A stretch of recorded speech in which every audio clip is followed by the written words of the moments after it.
Hi everyone, কি অবস্থা তোমাদের? আজকে ভাইয়া তোমাদেরকে নতুন একটি টপিক নিয়ে আলোচনা করবো। এটা হলো ভাইরাস। কি ভাইরাস? আমরা তো জানি কোষ কয় ধরনের, দুই ধরনের। কি কি? আদি কোষ, প্রকৃত কোষ। প্রকৃত কোষ কয় প্রকার? দুই প্রকার। উদ্ভিদ কোষ, প্রাণী কোষ। আদি কোষ যেটা, এটার মধ্যে আছে তোমার ভাইরাস, ব্যাকটেরিয়া। ব্যাকটেরিয়া আমাদের শরীরে উপকার করে, ঠিক আছে, অনেক ক্ষতিও করে, তো বেশিরভাগ কি করে? উপকার করে। বাট ভাইরাসটা কি করে? সবসময় ক্ষতি করে। ভাইরাস হচ্ছে কি জানো তোমরা? ভাইরাস হচ্ছে পয়জন, বিষ, ঠিক আছে। এখন আমরা টপিকের নাম কি? ভাইরাস। ভাইরাস, ঠিক আছে। আজকে যে ভাইরাসটা নিয়ে আলোচনা করবো, এই ভাইরাসটা নাম হচ্ছে রেবিস ভাইরাস। কি virus? Rabies virus. Rabies virus. কি virus? Rabies virus. Rabies virus. এই ভাইরাসটা কিভাবে হয় ভাই বলি? যখন আমাদেরকে কুকুরে কামড় দেয় অথবা মানে বিড়ালে কামড় দেয়, বুঝছো, যে বিড়ালটা পাগলা টাইপের থাকে এবং কুকুরগুলা যেগুলা পাগলা টাইপের থাকে, বুঝছো, এই কামড় দিলে এই ভাইরাসটা শরীরের মধ্যে প্রবেশ করে। এই ভাইরাসটা, এটা হলো লাইফ লার্নিং ভাইরাস বলা হয়, বুঝছো, এটা জীবনবাদী। এই ভাইরাসটা যদি শরীরে প্রবেশ করে, তুমি 100% মারা যাবে। আর যদি চিকিৎসা নাও, তাহলে তুমি রক্ষা পাবে, বুঝছো। এখন খেয়াল করো, যদি কুকুরে কামড় দেয়, কে কামড় দেয়? কুকুরে। ভাই একটা কুকুরের চিত্র আঁকিলে, ঠিক আছে। 5 5 5 5 3 3। দেখো, এত ভালো আঁকতে পারি না, তারপরে তোমরা দেখো, এটা একটা কুকুর, ঠিক আছে। যদি একটা কুকুরে কামড় দেয়, কুকুরে যদি কি দেয়? কামড় দেয়। কুকুরে কামড় দিলে কি হয়? Rabies virus. কি virus? Rabies virus. Rabies virus. এই ভাইরাসটা যদি শরীরে প্রবেশ করে, তুমি 100% মারা যাবে। কিতা? 100% মারা যাবা, বুঝছো। পৃথিবীর কোনো চিকিৎসা নাই, কোনো ডাক্তারের ক্ষমতা নেই তোমার রক্ষা করতে। এই ভাইরাসটার আরেকটা নাম হলো জ্বালাতঙ্ক ভাইরাস। কি ভাইরাস? জ্বালাতঙ্ক ভাইরাস। জ্বালাতঙ্ক, ঠিক আছে। জ্বালাতঙ্ক ভাইরাস, বুঝছো। এটা আরেকটা নাম কিতা? জ্বালাতঙ্ক ভাইরাস। অথবা এটার আরেকটা নাম জ্বালাতঙ্ক, মানে বুঝো, এই ভাইরাসটা যখন প্রবেশ করে, ওই রোগী পানি খাইতে পারে না। গলার মধ্যে যখন পানি দেখে প্রচুর পরিমাণ কি ধরে, মানে ভয় পা। আর কি ধরে? পানি দেখলে এমনি যদি পানি খায়, গলার মধ্যে জ্বালা পুরা করে, সে পানি খাইতে পারে না। এটা বলা হয় জ্বালাতঙ্ক ভাইরাস, বুঝছো। এটার আরেকটা নাম হলো হাইড্রোফোবিয়া, অর্থাৎ পানি দেখলে ভয় পায়। এটার নাম কি? আরেকটা নাম হাইড্রোফোবিয়া। হাইড্রোফোবিয়া, বুঝছো। এখন আসো, এটার আগে এই ভাইরাসটা হইলে তোমার, আগে হইতো তোমার 14টা ভ্যাকসিন। কয়টা? 14টা ভ্যাকসিন। তারপরে করা হয়েছে তোমার 7টা ভ্যাকসিন। তারপরে এখন বর্তমানে করা হয়েছে 4টা ভ্যাকসিন। কয়টা ভ্যাকসিন? 4টা ভ্যাকসিন। কয়টা? 4 ডোজ ভ্যাকসিন দিতে হয়। 4 ডোজ ভ্যাকসিন দিতে হয়, বুঝছো। 4 ডোজ। ঢাকা একটা হসপিটাল আছে, IDS, বুঝছো।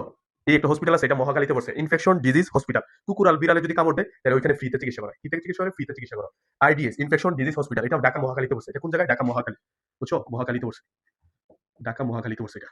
এখন আসো, 4 ডোজ ভ্যাকসিন দেওয়া হয়। এই ভাইরাসটা যখন, এটা এখন আসো, যদি কুকুরে যদি কামড় দিলাই তুমি, বুঝছো, কুকুরে যদি কামড় খাও, কুকুর দেখবা, অনেক কুকুর আছে বাসা বাড়িতে পালিত কুকুর, এটার বিভিন্ন রেবিস ভ্যাকসিন দেওয়া হয়। বাসা বাড়িতে বিড়াল আছে, তারা মানে পালিত, ওইটার মধ্যে তেমন ভাইরাল থাকে না, বুঝছো। আমি অনেক জায়গায় গেছিলাম, একবার এক স্কুলে গেছিলাম ওইটা নিয়ে আলোচনার জন্য। এক মেয়ে আমার বলছে, "ও ভাইয়া, আমার যখন বিড়ালে কামড় দিছে, আমার আম্মা 7 বাড়ি থেকে লবণ করে আনিয়ে আমার খাওয়াইছে", বুঝছো। তেমন কোনো কিছু নাই, বাসা বাড়িতে যে বিড়াল থাকে তেমন রেবিস ভাইরাস থাকে না, আশেপাশে আমরা জীব। বাট বিড়ালের মধ্যে কিছু লক্ষণ আছে, বুঝছো, লালা করবে, তারপরে বিড়ালটা গিয়ে করবে কিছুদিন পর, এগুলা। বাট বিড়ালের মধ্যে কিটা ভাইরাসটা থাকে, বুঝছো। বিড়ালের ইঁদুরের মধ্যে আরো বড় ভাইরাস থাকে, ইঁদুর কিন্তু আরো মারাত্মক, বুঝছো। এই যে তোমার ইঁদুরের মাধ্যমে একটা ভাইরাস হয়েছিল, প্লেগ ভাইরাস, ভাই ওইটা আরেকদিন আলোচনা করবো। এখন আসো, যদি কুকুরে বা বিড়ালে কামড় দেয়, কি হবে? Rabies virus. রেবিস ভাইরাসের নাম কি? তার একটা জ্বালাতঙ্ক ভাইরাস। এটার বলে হাইড্রোফোবিয়া, মানে গলার মধ্যে কিটা প্রচুর পরিমাণ জ্বালাফোড়া করে, গলার মধ্যে কিটা প্রচুর পরিমাণ জ্বালাফোড়া করে। এটার ভ্যাকসিন কয়টা? 4 ডোজ ভ্যাকসিন। এখন আসো, এটা চিকিৎসা কিটা। প্রথমে কামড় দিয়ে কিটা করবা? 5 থেকে 10 মিনিট, 5 থেকে 10 মিনিট কি করবা? 5 থেকে 10 মিনিট পচা বল সাবান দিয়ে ভালোভাবে হাত ধুবা। পচা বল সাবান দিয়ে, পচা বল সাবান দিয়ে হাত ধুবা, ঠিক আছে। পচা বল সাবান দিয়ে হাত ধৌত করা। না, যেই জায়গায় কামড় দিয়ে কিটা ধৌত করা, কোন জায়গা আমি জানি না, ধৌত করা, ঠিক আছে, ধৌত করা, বুঝছো। তারপরে ডাক্তারের পরামর্শ নেওয়া। তারপর কিটা 2 নম্বর কিটা? ডাক্তারের পরামর্শ নেওয়া। ডাক্তারের পরামর্শ নেওয়া। প্রথম যেদিন কামড় দেয়, ওই দিন তোমার একটা ভ্যাকসিন দেওয়া হয়, 3 দিন পরে আরেকটা, 7 দিন পরে আরেকটা, আরেকটা তোমার 21 দিন পরে, বুঝছো, 14 দিন পরে। এই ভ্যাকসিন 4টা ভ্যাকসিন দেওয়া হয়। আগে দেওয়া হয়তো তোমার 14টা ভ্যাকসিন, এখন দেওয়া হয় কয়টা? তোমার 4টা ভ্যাকসিন। এটা মনে রাখবা, কুকুর আর বিড়ালে যদি কামড় দেয়, কি ভাইরাস হয়? Rabies virus. এটা মনে রাখবে, এটা বলে লাইফ লার্নিং। এটা যদি চিকিৎসা করো, তুমি 100% বাঁচবা, মানে রক্ষা পাইবা। আর যদি চিকিৎসা না করো, 100% মারা যাবে তুমি, একবারে নিশ্চিত। এটার বলা হয় জ্বালাতঙ্ক ভাইরাস, এটার নাম হলো হাইড্রোফোবিয়া। এটার কয় ডোজ? 4 ডোজ ভ্যাকসিন দেওয়া হয়, ঠিক আছে। ঢাকা একটা হসপিটাল আছে, ইনফেকশন ডিজিজ হসপিটাল মহাখালী, ওইখানে গিয়ে তোমরা চিকিৎসা করতে পারবে। এটা এটা আর অনেক সময় এটা আগে মানে অনেক পশু পাখি বিড়াল দিয়া দেয়, এলাকা দেখছো না, অনেক সময় কিছুদিন আগে তোমার দেয়া দেয়। ওই দেখো, আমার একটা বাসাতে একটা বিড়াল আছে, দেখো, ওইটা দেখো,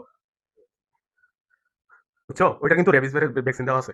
ওইটার তেমন কোনো কিছু নাই, দেখবো ওইটা কামড় দিলে কোনো কিছু না, ওইটা কুলে নিয়ে সবসময় চলাফেরা করা যায়। যাও, এদিকে।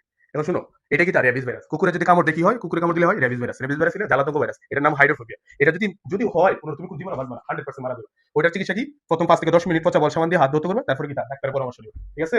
আর ওইটা একটা ঢাকা একটা হসপিটাল আছে, ইনফেকশন ডিজিজ হসপিটাল মহাখালী, ওইখানে ফ্রিতে চিকিৎসা দেওয়া হয়। এটা হলো কুকুরে কামড় দিলে, এটা কি ভাইরাস? Rabies virus. কুকুর এবং বিড়ালে, ইঁদুরে কামড় দিলে তো আরো মারাত্মক, বুঝছো। ওইটা, এটা মনে রাখবে, ঠিক আছে। এটার নাম হলো কি? রেবিস ভাইরাস, ঠিক আছে। তেমন আর কোনো কিছু নাই। ওকে, ভালো থাকো। আর দেখা হবে কোনো একদিন নেক্সট ক্লাসে। আর আমার চ্যানেলটাকে লাইক করো, শেয়ার করো, আর যা যা কমেন্টে জানাই। ওকে, আল্লাহ হাফেজ।